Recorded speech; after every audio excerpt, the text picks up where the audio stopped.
Deus responde oração, hein? Aleluia, Jesus.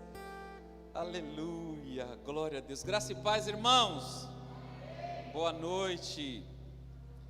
Para mim, primeiramente, é motivo de muita alegria. Irmãos, vocês não sabem, rapaz. Deus é bom, né? Não está vendo, Decília? Vocês estão num ambiente profético, amém? Não, esse amém foi para quem está meio desviado. Você está num ambiente profético, amém? Isso, aleluia. O Senhor falou comigo sobre um manto, né? E aí eu não tenho nem manto, nem talite, não tenho nada, Deus. E o Senhor está me levando a fazer um ato profético no final da ministração. E eu falei com o bispo, bispo, o senhor pode me emprestar o seu manto? Ele falou, não é manto não. Ele falou, é talite ou talite, né? E aí eu fui pesquisar, irmãos, qual era o significado do talite ou talite, né? E caiu perfeitamente sobre a revelação que Deus havia colocado ao meu coração para essa noite. Mas vamos lá, antes de começar a ministrar, quero agradecer primeiramente ao bispo Paulo, não pela oportunidade, porque nós estamos em casa, mas eu quero agradecer ele pela paternidade, sabe, pelo pai espiritual que ele é, pelo pai físico também, porque eu adotei ele, eu adotei bispo Paulo como meu pai, tenho meu pai vivo ainda, também é o meu grande exemplo, mas com um homem com tanto amor, com tanta chama no coração de Deus. Eu quero agradecer a vida dele, não somente dele, mas da bispa Nilza também. Aquela mulher, irmãos, é demais, né? Eu posso falar, porque eu realmente assumi o lugar de filho, né? Eu falo para Ruth e para Ló que eu sou o filho mais velho, tá bom? Agora que eu estou de cabelo grande, o pessoal não fala, mas antigamente falava que eu parecia muito com ele, né, bispo? Falava que eu parecia muito, eu deixei o cabelo crescer, mas amém. Então quero agradecer, bispo, pela sua vida. Sei que o senhor é pai de multidões. Essa semana, enquanto eu ministrava a palavra, o Senhor me recordou do sonho que Ele me deu quando eu fui congregar com um bispo. Paulo Bispo ainda era presbítero de Vila Zelina, e Deus me recordou do sonho, e era um sonho extremamente profético para a minha vida, e para aquilo que Deus tinha, né, no meu ministério, junto com Ele. E o Senhor disse, bispo, pode receber essa palavra como uma palavra profética, virão muitos pastores ainda. O Senhor vai pastorear muitos pastores, muitos, porque eu me lembro que no dia que o Senhor me chamou para estar do seu lado, o Senhor disse para mim, olhe para trás, e quando eu olhei para trás tinha muitos, era uma multidão incontável de pastores. Não se podia contar a multidão de pastores. Não era pastor apenas da igreja bíblica Ágape, porque quando eu olhei lá embaixo para a igreja onde estavam as ovelhas, havia uma multidão incontável. E aí o bispo batia a mão no meu ombro e dizia, é aqui que você vai ficar, é aqui. E aí eu cheguei para ele e falei, bispo, na realidade era Paulo, a gente chamava de Paulo, né? Deus me mandou ir congregar com você, mas meu pastor não quer me liberar a carta não. E aí ele falou, Rodrigo, eu te conheço há muito tempo e você é a carta, pode vir embora. E depois de 2 anos que a carta chegou, já tinha filiação, já tinha tudo. E glória a Deus por isso. Então se prepare, meu bispo, né? O Augusto profetizou o apostolado ontem, porque foi uma profecia, não sei se a igreja percebeu, na quarta-feira, né? E o bispo tem um chamado apostólico sobre a vida dele. Virão muitos filhos, nós iremos gerar no nome de Jesus muitos filhos espirituais, irmãos. E que esses filhos não serão apenas ovelhas, serão pastores de nações. Aleluia, glória ao nome de Jesus. Agradeço também a minha esposa, pastora Tecília, que amo muito. Não é fácil amar essa mulher não, viu, irmão? Essa mulher dá trabalho, mas Deus é bom. Deus abençoe sua vida, meu amor, o seu chamado. Tenho muito orgulho de você, meus filhos. Irmãos, eu não sei você, querido, mas eu tenho filhos abençoados. Rapaz, eu tenho filhos abençoados e eu não me canso de dizer o quanto os meus filhos são abençoados. O quanto o Mateus é um filho abençoado, irmãos. Mateus é o grande profeta de Deus. Ele é um homem, hoje eu profetizei na vida dele e disse para ele: meu filho, você será um grande marido e um excelente pai, para a glória do nome de Jesus. Aleluia. A Helena e o Arthur também estão caminhando, são filhos especiais. O Arthur me vê como um grande homem de Deus, irmãos, dá até medo. Esses dias ele chegou em casa com o negócio das crianças que ele tinha recebido, e ele falou assim: eu vou falar para o meu pai, porque meu pai é mais espiritual. Eu falei: Jesus do céu, tem de misericórdia. Mas graças a Deus por isso, amém. A Helena é caçador de demônio. A Helena, rapaz, a Helena, irmãos, escuta, a bispo lembrou bem. As crianças estavam na escola falando da profissão do pai, irmãos, preste atenção. E aí quando a professora perguntou para a Helena: Helena, qual a profissão do seu pai? Ela falou: caçador de demônio, professora. Jesus, aí a professora ligou preocupada. Aí eu falei: culpa da Tecília, que quem fica falando isso é a Tecília, né? E aí a professora ligou: ô mãe, qual que é a profissão do seu esposo? Aí ela falou assim: ele é pastor, né? Ele trabalha para Jesus, né, professora? Ela falou: não, é que a Helena falou que ele é caça-demônio, não entendi nada. Aí ela falou: também, está no caminho, mas ele é pastor, amém? Gente, que maravilha, né? Como é bom estar com o Senhor. Existe motivo para rir, para sorrir, para se alegrar. Mas também quero apresentar essa igreja linda que eu tive o prazer de conhecer. Estou caminhando com eles, ajudando, servindo. Como eu digo sempre ao pastor Genildo, eu estou ali para lavar os pés dele, o que ele precisar. Eu quero que vocês se coloquem de pé, toda a igreja Novo Amanhecer, que está com ele aí, a sua esposa, a pastora Regiane, a Rene, minha cunhada, o filhinho dela, a nossa irmã, a Wendy, minha sobrinha, o Caio está ali atrás, pastor Genildo. Gente, é um povo muito especial, viu? Eu sei que vocês vão amar ele assim como vocês me amam, tá? Eles são um povo muito especial para mim. Deus tem feito coisas tremendas lá na igreja, ali no Jardim Oca, a igreja evangélica pentecostal, um novo amanhecer, amém? Dê umas salvas de palmas ao Senhor pela vida desta igreja, aleluia, glória a Deus.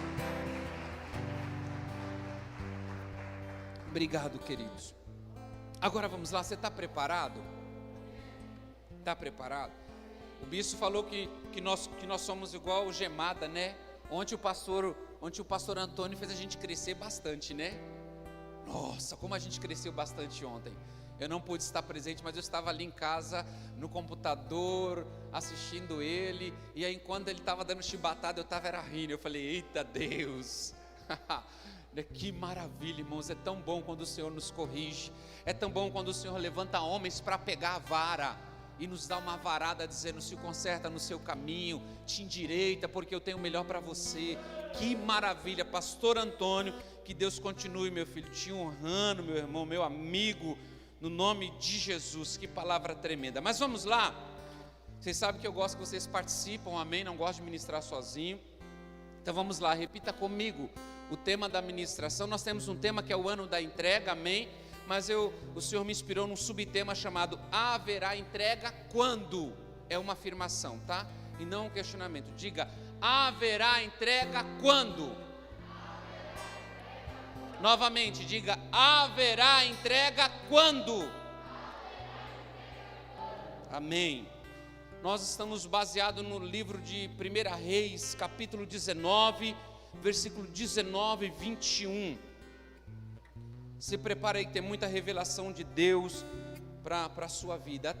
Até quarta-feira eu estava preocupado, irmãos, porque como a gente vem ministrando, eu falei: Deus, eu não vou preparar nada antes não, porque alguém vai preparar alguma coisa igual a mim, aí eu vou ter que refazer, eu vou esperar, né? E aí quando Deus falou comigo do texto na quarta-feira, eu falei: Deus, agora não deixa o Augusto pregar não deixa o pastor Antônio. Eu já cutuquei o pastor Antônio, eu falei: pastor Antônio, por acaso o senhor vai pregar em 1 Reis? Ele falou: não. Eu falei: glória a Jesus, né? Sabia que era realmente o Senhor que tinha separado e reservado para nós nessa noite. Vamos ler, no nome de Jesus. Então Elias saiu de lá, encontrou Eliseu, filho de Safate. Ele estava arando com 12 parelhas de bois, estava conduzindo a 12ª parelha. Elias o alcançou e lançou a sua capa sobre ele. Diga, lançou a capa sobre ele. Novamente, diga, lançou a capa sobre ele. Presta atenção, verso 20. Eliseu deixou os bois e correu atrás de Elias. Deixe-me dar um beijo de despedida no meu pai e na minha mãe, disse, e então irei contigo. Vá e volte, respondeu Eliseu. Lembre-se do que lhe fiz, diga comigo, lembre-se do que lhe fiz. E Eliseu voltou, apanhou a sua parelha de bois e os matou, queimou os equipamentos de arar para cozinhar a carne e a deu ao povo, e eles comeram. Depois partiu com Elias e se tornou um auxiliar. Aleluia, irmãos, aleluia. Está aqui de várias histórias, mas está aqui uma história bíblica que relata um tipo de entrega. Podemos dizer que o tempo a qual Eliseu foi separado ao chamado profético não era o mais favorável, pois havia muitas guerras entre Israel e a Síria. De contrapartida, Elias liderava uma escola de profetas, porém Deus direcionou a ungir alguém que estava fora. Diga comigo, alguém fora. Diga, alguém que estava fora. Eliseu, ao invés de serem um dos seus alunos, precisamos reconhecer, irmãos, e aqui eu quero que vocês prestem bastante atenção. Precisamos reconhecer que a cada tempo bíblico há um agir específico de Deus por parte dos profetas. O chamado de Eliseu foi muito específico, ao ponto de Deus falar claramente o nome de quem seria o profeta. Quando a gente vai olhar nas escrituras, queridos, algumas movimentações proféticas, Deus costumava dar sinais de quem seria, o que aconteceria, dava-se uma visão, dava-se um sonho, mas sobre a separação de Eliseu não foi assim. Deus chamou Elias lá no monte e disse: ei, eu quero que você unja um novo profeta, e ele tem nome. Diga, ele tem nome. Olhe para alguém e diga, ele tem nome. Ele tem nome, irmãos. E Deus disse a Elias, é Eliseu. Deus foi muito específico quando separou Eliseu e citou o nome dele a Elias. Deus está dizendo que há clareza no propósito dele em nossas vidas. Talvez eu e você, irmãos, ficamos enganados, duvidosos, mas em Deus não há dúvida. Eu acho que você não entendeu, foi nada. Em Deus não há dúvida alguma. Quando Ele te chamou, quando Ele te separou, Ele tinha certeza do que estava fazendo. Aleluia. Quando Ele te convidou a fazer parte desta igreja, Deus sabia o que estava fazendo. Aleluia, aleluia. Deus está nos confirmando nesta noite uma grande clareza no seu propósito sobre a minha e a sua vida. O propósito de Deus, irmãos, sobre a minha e a sua vida, não há nenhuma margem para erros. Será que você está perdido? Será que você está esperando o quê? Qual é o chamado, pastor? O que Deus quer fazer comigo? Eu já não sei o que eu estou fazendo aqui. Ei, eu quero te dizer nesta noite que em Deus não há dúvida. Talvez você não esteja entendendo, mas Deus sabe o motivo certo ao qual Ele te chamou, te separou e te trouxe aqui. Amém? Estão comigo? Deus não errou quando te separou, você líder. Eu vou repetir. Bispo, quantos líderes de célula desistiram de ser líder? Deus não errou quando decidiu separar você para ser líder. E sabe qual é o posicionamento de líder hoje dentro da Igreja Bíblica Ágape? É o ministério diaconal. Você é diácono. Você foi apresentado. Você foi consagrado ao Senhor para isso. Então Deus não errou quando te separou como diácono para a casa do Senhor. Deus não se equivocou quando te separou para o presbitério, presbíteros.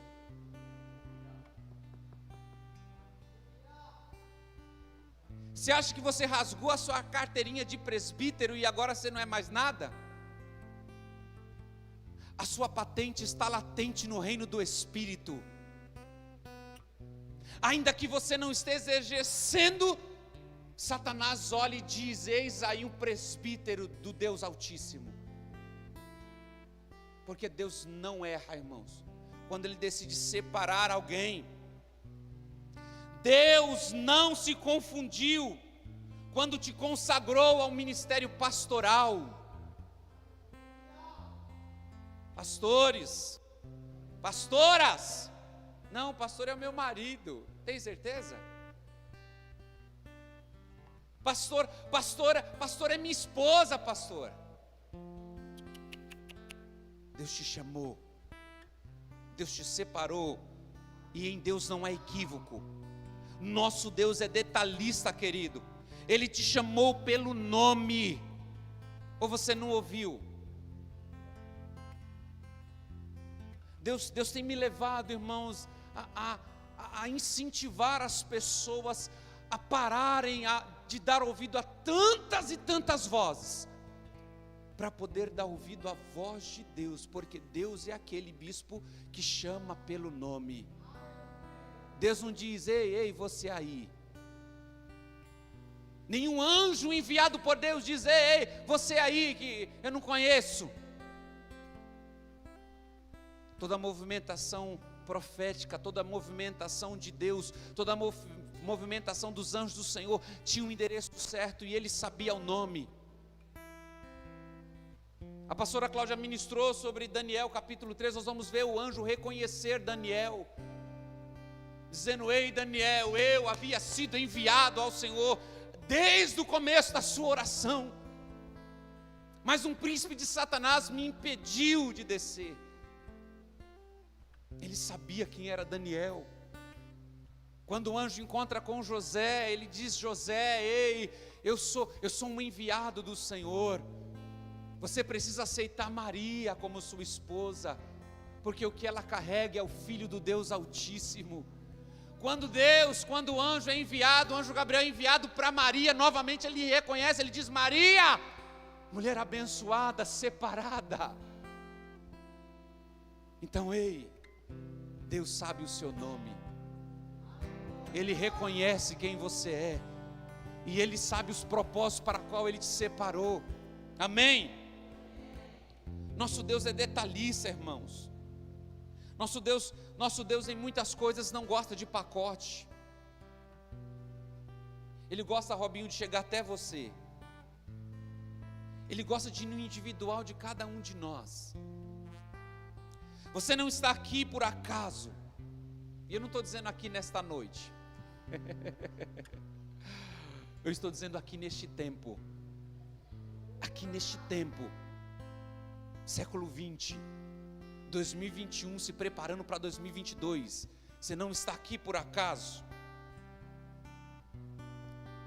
Deus não te separou e te chamou neste tempo por acaso. Ele te separou por um grande propósito. Isso só foi uma introdução, amém? Agora eu quero compartilhar com a igreja alguns princípios dessa afirmação. Haverá entrega quando? Eu estou afirmando quando verdadeiramente haverá entrega. Então o primeiro ponto de que haverá entrega quando é quando não perdemos tempo com desculpas.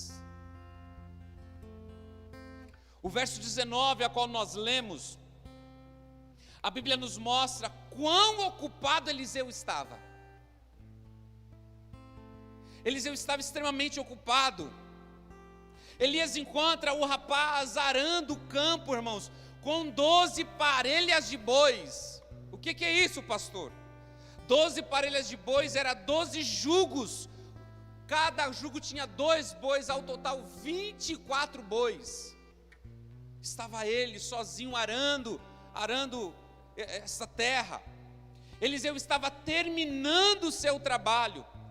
Estava no 12ª parelha de bois. Era um trabalho pesado, diga comigo, pesado. Podemos imaginar o cansaço que ele estava. Isso nos mostra, querido, que Deus está chamando um homem bastante ocupado. E sabe qual que é a nossa desculpa? É que a gente não tem tempo. É que eu estou muito cansado. Não, pastor, não vai dar para ir lá hoje não. Não, estou muito cansado, preciso descansar.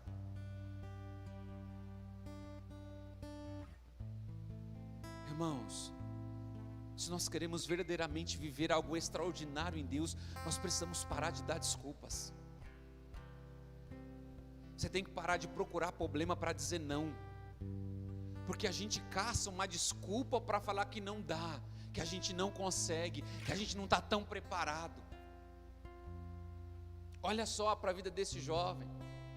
Não era um desocupado que estava com a boca aberta esperando algo acontecer, não, ele estava trabalhando. Estava extremamente cansado pelo seu trabalho árduo. Mas Deus está chamando homens e mulheres ocupados, comprometido com as suas responsabilidades. Então o seu trabalho não pode ser desculpa para te desviar da missão que Deus lhe deu. Qual foi a missão que Deus te deu? Qual foi? Por que você não está cumprindo ela? Aí você vem virar para mim dizendo que vai viver o ano da entrega, dando desculpa. Você vai viver o ano da entrega dando desculpa ao Senhor? Não vai, irmãos. Você vai ver Deus começar a fazer na vida de outros, e aí você vai ver outros e outros, e aí você vai olhar para você e falar: mas por que comigo nada está acontecendo? Aí Deus vai falar: para de dar desculpa, você está dando desculpa, para. Segundo ponto, haverá entrega quando entendermos o chamado. Versículo 19 ao 20, nós percebemos que quando Elias alcançou a Eliseu, ele lança a capa sobre ele, e naquele exato momento Eliseu entende qual era o propósito. Elias não precisou explicar, irmãos, o que ele estava fazendo. Elias não precisou sentar com Eliseu e dizer: ei, irmãos, olha, escuta aqui, agora é isso e é isso. Não. Quando Elias alcança Eliseu com a capa, Eliseu entende o propósito e rapidamente, diga comigo, rapidamente, diga de novo, diga rapidamente, ele deixa tudo.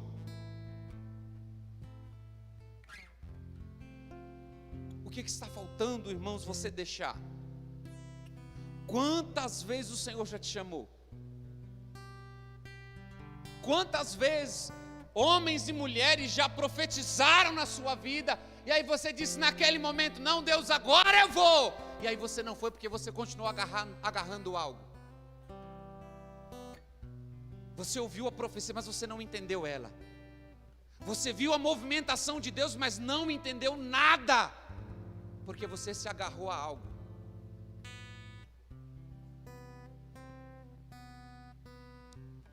Eliseu soube que após o lançar da capa, não havia mais volta.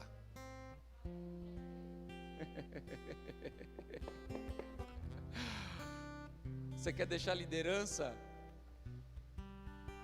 Quer deixar diaconato, presbitério, pastoreio, é isso?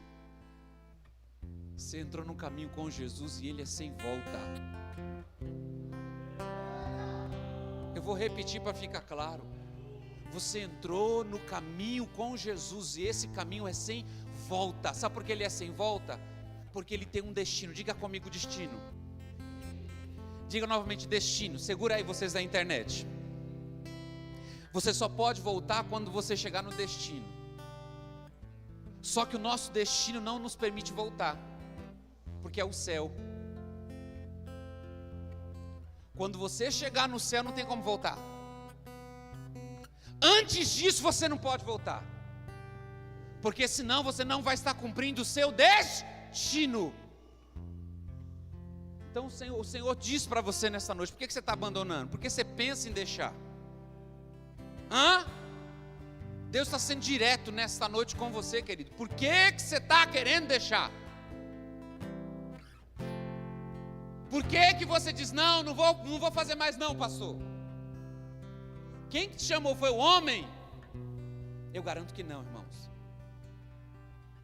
Eu garanto que não foi o homem que te chamou, não foi o homem que te separou. Agora por que você está querendo deixar? Deus está te perguntando nesta noite. É o que? É a sua falha? É a sua fabilidade? É a complexidade do ministério? É isso? Isso não te permite voltar. A única coisa que pode te permitir voltar é se você chegar ao destino.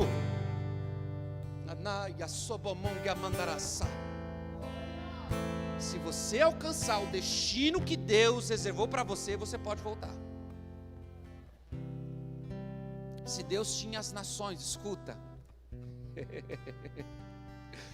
Deus tinha as nações para você, é isso que Ele prometeu? É?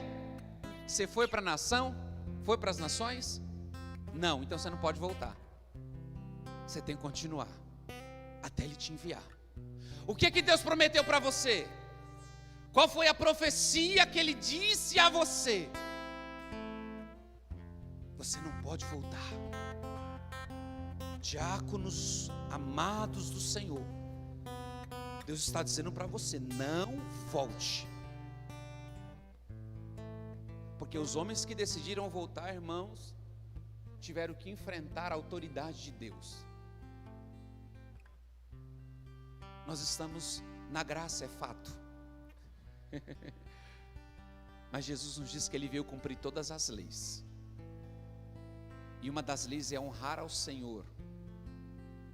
Se Ele te enviou, continue, não volte, porque se você voltar, alguma coisa pode acontecer.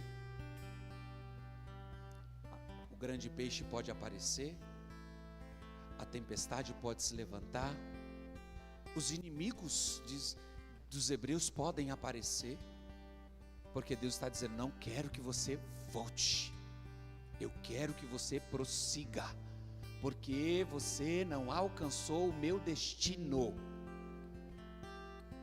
Amém? Segura aí. A gente tem uma mania de querer voltar. Aleluia. Então você precisa entender. Eliseu soube que após lançar a capa, não havia mais volta. E o que significa a capa, pastor? A capa, esse aqui é um talit, tá, gente? Não é a capa. A capa de Eliseu era feita, de Elias, melhor dizendo, era feita com pele de animais, porque tinha um objetivo. Mas hoje, profeticamente, simbolicamente, eu estou consagrando o talit como a capa. Estou apresentando o Senhor como a capa. E o que significava a capa? A capa era para uma pessoa, ou melhor, a capa de uma pessoa era a sua identificação. Todos que olhavam Elias sabiam que ele era profeta. Era a identificação do profeta. Segundo, a capa representava separação para o chamado profético. Então todas as vezes, pega aí, que você foi separado no reino do Espírito, foi lançado a capa sobre você. E sabe qual é a capa do Novo Testamento? Você sabe, irmão, qual que é a capa do Novo Testamento? É o sangue de Cristo Jesus. Quando Ele aspergiu na cruz, Ele foi lançado sobre nós. Isso significa separação. Então não tem mais volta. Você foi consagrado, você deixou orar por você aqui. Foi isso que você fez? Você deixou a gente pegar o óleo da unção e orar por você e dizer: eis aqui o líder. Já era. Ei, você presbítero, presbítera. Tem presbítera, bispo? Não, acho que é só presbítero. Tem. A gente às vezes começa a inventar palavra, né? Quando você foi separado para o ministério do presbitério, você deixou que consagrasse você? Sim ou não? Deixou? Não tem volta, querido. A capa, foi sobre você. Te separou. Você, pastor, deixou derramar óleo na sua cabeça. Foi isso que aconteceu? Já era. Não tem volta. Não tem. A capa também era usada como proteção contra o frio e contra o calor. A capa também, esse aqui é tremendo, irmãos. Esse quarto significado é tremendo. A capa também significava algo muito importante para o povo hebreu. Quando uma criança era envolvida com a capa, representava que aquele homem, portador da capa, estava adotando aquela criança. Tem certeza que você não é IBA?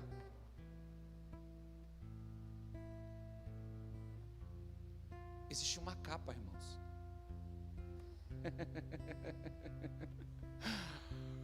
Existe uma cobertura espiritual. Tem certeza? Então, você foi adotado.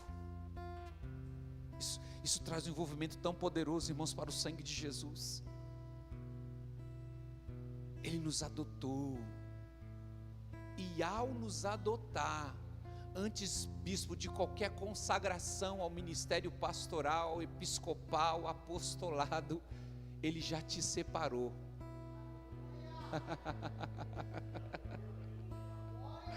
Aleluia! Vamos ler 2 textos para a gente fortalecer isso. 2 Reis, capítulo 2, versículo 12. Olha o que diz, irmãos. Olha o que diz. Quando viu isso, Eliseu gritou: meu pai, tu eras como os carros de guerra e os cavaleiros de Israel. E quando já não podia mais vê-lo, Eliseu pegou as próprias vestes e a rasgou ao meio. Eliseu chama Elias de irmãos, de pai. Já foi. Depois pegou o manto de Elias, que tinha caído, e voltou para a margem do Jordão. Ainda em 2 Reis, capítulo 2, verso 9, olha o que diz. Depois de atravessar, Elias disse a Eliseu: o que posso fazer por você, antes que eu seja levado para longe de você? Respondeu: faz de mim o principal herdeiro de teus bens proféticos. Irmãos, uau! Dos teus bens proféticos. Quantos aqui são discipulados? Levanta a mão aí. Você é discipulado? Agora você se parece com quem? Existe, pastor Antônio, uma herança espiritual que nós damos aos nossos filhos. Às vezes a gente critica algumas igrejas porque parece tudo igual, bispo. É que eles entenderam a herança. Eliseu está dizendo: eu quero a herança profética que está sobre você. E eu quero perguntar: quem que é seu discipulador? Se ele é profeta, se prepara, Márcio, para ser profeta. Se prepara. Se ele é pastor, se prepara para ser pastor. Existe uma unção que está sendo derramada diariamente na sua vida. Porque esta herança, irmãos, escuta, a herança, ela só pode ser dada a filho. Herança não se dá para o desconhecido. Herança só dá para filho. No momento que Elias jogou a capa, Elias assumiu a paternidade de Eliseu. Aleluia! Este texto foi baseado na própria lei de herança daquela época, quando os filhos mais velhos recebiam a porção dobrada de herança do pai. Então quem que você está parecendo? Quem é discipulado por mim tem que se parecer comigo, viu, bispo? E sabe o que significa parecer? Tem que orar igual eu oro. Não igual, mas tem que gostar de oração. Tem que gostar de jejum. Tem que gostar de estar junto, né, Márcio? Tem que gostar do fogo. Porque filho que é filho não vai gostar de água se eu gosto do fogo. Filho tem que exalar a herança do seu pai. Terceiro, haverá entrega quando identificarmos o que se deve deixar. A gente vê que no primeiro tempo ali Eliseu abandona tudo, irmãos, tudo. Mas depois ele identifica o que precisava ser deixado. Versículo 20. Eliseu sabia o que ele deveria deixar. Ele sabia que não daria para responder ou corresponder o chamado e permanecer em alguns relacionamentos. Naquela ocasião, as viagens eram longas e não tinha a facilidade que temos hoje de transporte. É avião, é carro, é moto, bicicleta, jumento, cavalo. Então não tinha tantas opções como hoje. Agora vamos contextualizar para o nosso tempo. O que você e eu estamos precisando deixar para que a gente viva realmente o ano da entrega? Que tipo de relacionamento você e eu precisamos abandonar para cumprir o propósito de Deus? É um namoro que não glorifica a Deus? É isso? Dalila, irmãos, destruiu o chamado de Sansão, com seus enganos e as suas imoralidades. Você pode até ter um namorado e uma namorada, mas você vai perder o chamado. Escolha. Vou dizer como disse Moisés, quando Moisés disse, usado por Deus: ei, nação de Israel, eu coloco sobre você a bênção e a maldição, escolha. Porque existem relacionamentos, irmãos, que vão nos levar para o inferno, porque está nos afastando de Deus. É a amizade que está te contaminando, está comprometendo com coisas erradas, imorais. É isso. Olha o que diz o texto de 1 Coríntios capítulo 15, versículo 33. Não se deixe enganar, as más companhias corrompem os bons costumes. Você chegou para transformar, mas está sendo transformado. Não, pastor, eu vou lá evangelizar, e quem está te evangelizando é a outra pessoa, porque ele que está te arrastando. Salmos 26, 4. Olha o que diz: não me associo com homens falsos, nem ando com hipócritas. Cuidado, irmãos. Se você vai viver o ano da entrega, saia da presença dos hipócritas. Saia. Existem coisas que Deus quer fazer em você e não no outro. Não é no outro que Deus quer fazer. Aí você está ali achando que é no outro. Não, Deus está falando, é com você o negócio. Deixa lá, porque o dele eu tenho separado. Na hora que eu decidir encontrar ele, o buraco vai ser mais embaixo, a situação vai ser diferente. Mas com você Deus tem um particular específico. Cuidado, irmãos. Eu vi alguns amigos sendo contaminados por gente hipócritas. Homens e mulheres de fé, que com a má companhia foi se corrompendo, foi questionando o posicionamento de Deus, foi questionando o posicionamento pastoral. E aí sabe o que eu digo? E eu vou falar de mim, tá bom? É de mim que eu estou falando. Sabe o que eu estou dizendo? Eu continuo aqui, na presença de Deus, glorificando a Ele, sendo abençoado por Ele. E aonde estão os hipócritas? Você já parou para analisar onde estão os hipócritas? Aonde eles estão chegando? Qual é o futuro que Deus tem para eles? Aonde eles chegaram? Lugar nenhum, irmãos, porque Deus não tem lugar para hipócrita. Escuta, Deus não tem lugar para gente hipócrita.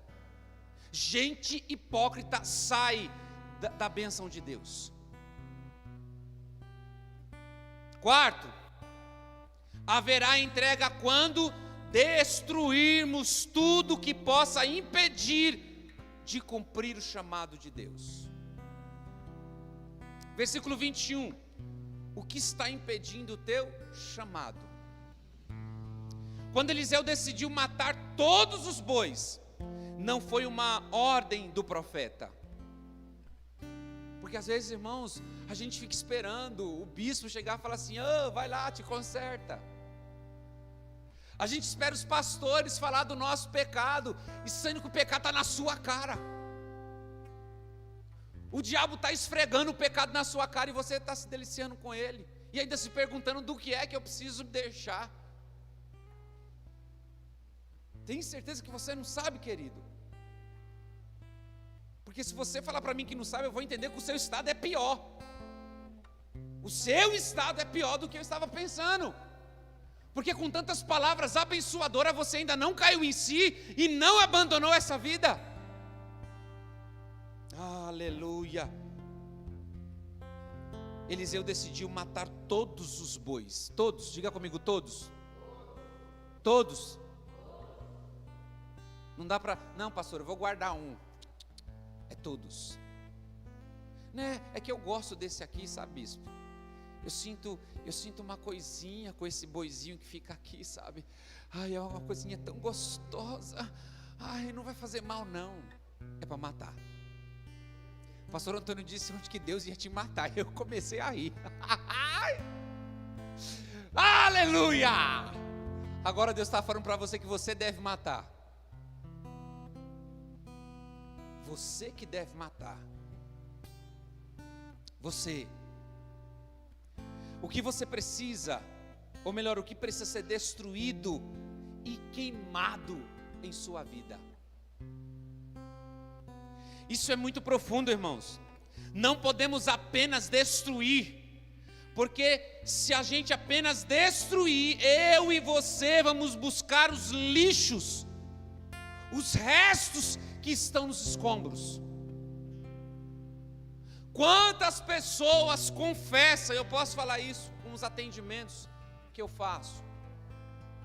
Quantas pessoas confessam o seu passado, confessam as suas mazelas do passado, a sua vida podre do passado, e depois de algum tempo está lá novamente buscando o passado.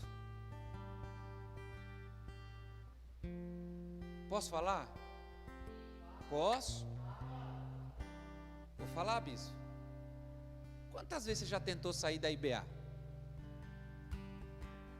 E todas as vezes Deus fez você voltar. Porque a IBA é o melhor local? Não, é porque aqui Ele quer cumprir o seu propósito. Não é que aqui é o melhor lugar. É porque é aqui que Deus quer cumprir o seu propósito. Depois que você cumprir o propósito aqui, você pode ir para onde você quiser. Mas antes de cumprir o propósito, você não vai para lugar nenhum. Porque o propósito ainda é aqui. O que você já tentou?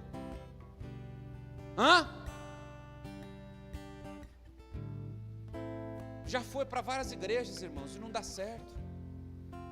Como diz o bispo, já passou pelas 7 igrejas da Ásia, do Apocalipse, e voltou. Aleluia! Então o que é que precisa ser queimado? Para que você não busque. Porque você já buscou, não já não? aquele pecadinho lá, ó, fala sério, né? Tinha já meses sem, você voltou, Deus vai queimar esse pecado, vai, e Ele vai queimar nesta noite, na autoridade do nome de Jesus, para você nunca mais buscá-lo.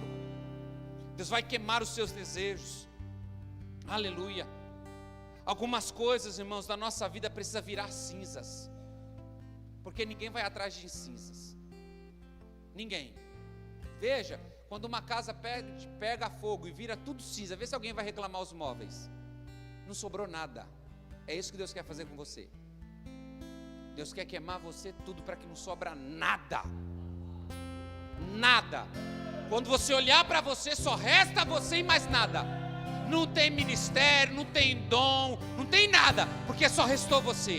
E aí Deus vai começar a construir tudo do zero. Tudo do zero. Ah, ramaga soba mombrela marai. Ah, rapacandaraba suribi me andaralabasai. Aleluia, precisa virar cinza. O significado de destruir e queimar, irmãos, é acabar com qualquer chance de voltar ao passado. Sabe por que o seu passado te persegue? Porque você não destruiu ele ainda, você não queimou ele ainda. Que pena que eu só aprendi isso depois de muitos anos, bispo. Como eu queria ter aprendido antes. Porque se eu tivesse aprendido antes, eu não tinha sido cativo da pornografia durante tantos anos. Mas como Deus agiu com bondade, isso não me toca mais, não me chama mais, não aguça mais. Porque foi queimado, virou cinza. Aí não tem para onde voltar, não tem para quem voltar. Quando aparece assim, a gente fala: o que é isso? Porque o diabo é sem vergonha. Quando o diabo fala assim: olha lá, pastor, eu falei, capeta do inferno, isso agora para mim é cinza. Aleluia!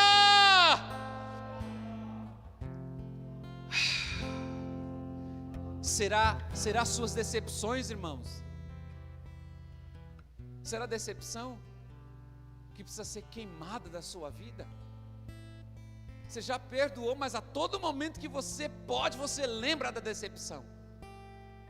Deus vai queimar nesta noite essa decepção da sua vida. Porque quando você olhar, será cinzas. Será os medos. Será os rancores, as mágoas. E as pessoas que você precisa perdoar. Irmão, se Jesus vier agora, e aí, como é que fica? Nós vamos tudo para a glória, eu vou chegar lá e vou ver que você não está. Porque eu tenho certeza que eu vou, bispo. Eu tenho certeza que quando a trombeta chegar, talvez eu seja um dos primeiros lá. Aleluia. Já chegar, eu aprendi a andar no metrô, igual o bispo falou, né? Gente crente que aprende a andar no metrô, no meio da multidão ele já faz assim, né? Então eu vou chegar assim no céu, dizendo: eu quero ser o primeiro, Jesus. Eu quero, quando ouvir a trombeta, eu quero chegar lá perto de Jesus. Eu quero conhecer o Espírito Santo de uma maneira que ainda eu não conheci. Eu quero falar com Abraão, Isaac e Jacó. Eu quero falar com Moisés. Eu quero ver esse cara chamado Elias. Mas e você? Será que você vai dizer: pastor, olha, até ontem eu ia para o céu, mas hoje, quem que você precisa perdoar? Quem, irmãos? Talvez será a sua vida imoral, de prostituição e adultério, práticas do passado que ainda está viva dentro de você.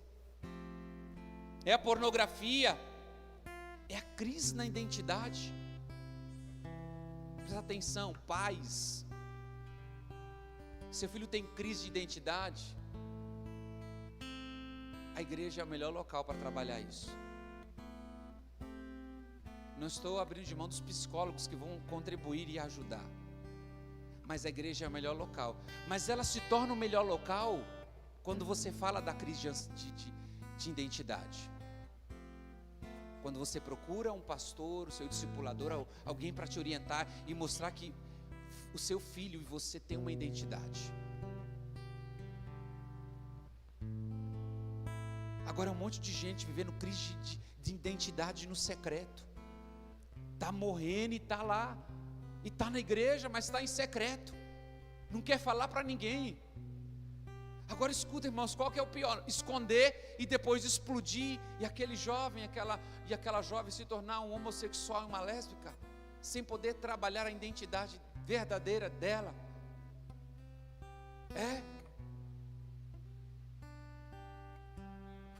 Nós somos restauradores de identidade.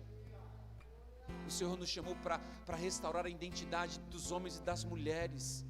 Pessoas que não se sentem nada, nós vamos dizer que Ele é o tudo, porque Ele é filho do rei. Pessoas que já não sabem o porquê que veio, nós vamos declarar e vamos dizer para tudo que o Senhor os chamou. Pessoas que já não sabem quem são, o que é, nós vamos dizer quem são e que é, porque existe promessa para essa pessoa. Agora escuta, você precisa falar. Você precisa falar. Porque crise de identidade não sai no Kamehameha, não. Não sai com a bola de fogo, e eu vou preparar a bola de fogo e vou fazer, sai a crise. Não vai não. Eu preciso ajudar você no processo da crise de identidade. Você tem que falar. Decida destruir e queimá-las em nome de Jesus. Acabe com a possibilidade de voltar ao passado. E digo não apenas de coisas que aconteceram há anos atrás, mas de coisas que aconteceram essa semana. Coisas que aconteceram essa semana. Coisas que aconteceram ontem. Coisas que aconteceram talvez nesta manhã. E talvez coisas que aconteceram algumas horas antes deste culto. Já é passado. E que você precisa decidir destruir, queimar agora, não é deixar para depois. Quero dizer profeticamente que você não é mais o mesmo. Amém? Eu e você não somos mais o mesmo. E por não ser mais o mesmo, vamos destruir e queimar o nosso passado. Irmãos, o meu passado não serve para nada. Só para me olhar e saber de onde Jesus me tirou e continuar olhando para Ele. Não serve para nada. Porque a gente tem uma síndrome do ex. Eu tenho dito em algumas ministrações que nós precisamos aprender a celebrar a vida dos nossos filhos que não conheceram o mundo. E falar, uau, que você pôde se manter santo. Que você não precisou conhecer nada, você não precisou ser ex-drogado, ex-alcoólatra, ex-alguma coisa. Você é filho de Deus, santo, e a gente fala, uau, que no meio desse mundo, existem pessoas ainda que decidiram se guardar ao Senhor. Sabe por quê? Você precisa fazer isso, porque o caminho que Deus tem para você percorrer, não cabe outras coisas. Mateus 7, 13 e 14, diz assim, vou ler aqui. Entrem pela porta estreita, pois larga é a porta e amplo o caminho que leva à perdição, e são muitos os que entram por ela. Como é estreita a porta e apertado o caminho que leva à vida, são poucos os que encontram. Você encontrou esse caminho? Amém, irmãos, ou não? Você encontrou o caminho estreito? Fique de pé. Deixa eu ver se você encontrou. Dá uma olhada para trás aí de você, se você está carregando algo. Não é para trás do irmão, não é para trás de você. Olha aí, se você tem alguma mochila, alguma bagagem. Porque na hora que você for para esse caminho, não cabe bagagem. Não cabe nada. Não cabe antigos hábitos. Tem que estar você e você. Apocalipse 21, 4. E Ele enxugará dos seus olhos todas as lágrimas. Não haverá mais morte, nem tristeza, nem choro, nem dor, pois a antiga ordem já passou. Sabe por que você precisa liberar perdão? Porque a falta de perdão significa dor, e a dor não entra no caminho. Esse tipo de dor não.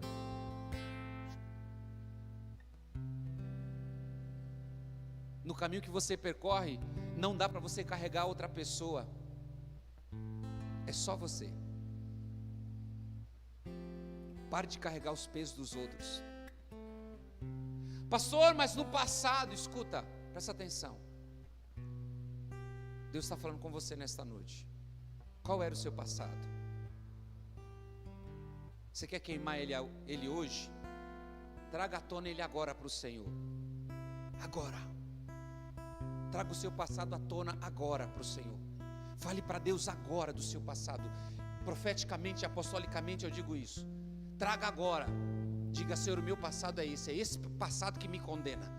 É esse passado que me massacra, que paralisa as minhas pernas. É esse passado. Porque o Senhor juntamente comigo vai queimar isso nesta noite. E você vai olhar para a sua vida e vai ver só cinza. Quando você olhar para trás, não tem bagagem, não tem passado, porque você queimou. Não tem manias, não tem hábitos, porque você queimou. Você é uma nova criatura em Cristo Jesus. As coisas velhas se passaram, e eis que tudo se fez novo. Hoje eu não vou chamar alguns aqui na frente, eu vou chamar todos. Todos.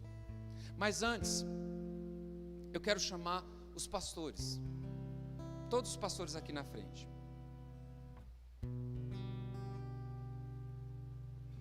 Todos, rapidinho, gente. Acelera o pé aí. Todos. Vem, pastora Regiane. Pastora Regiane, dá a filha para a Cláudia aí. Bispo.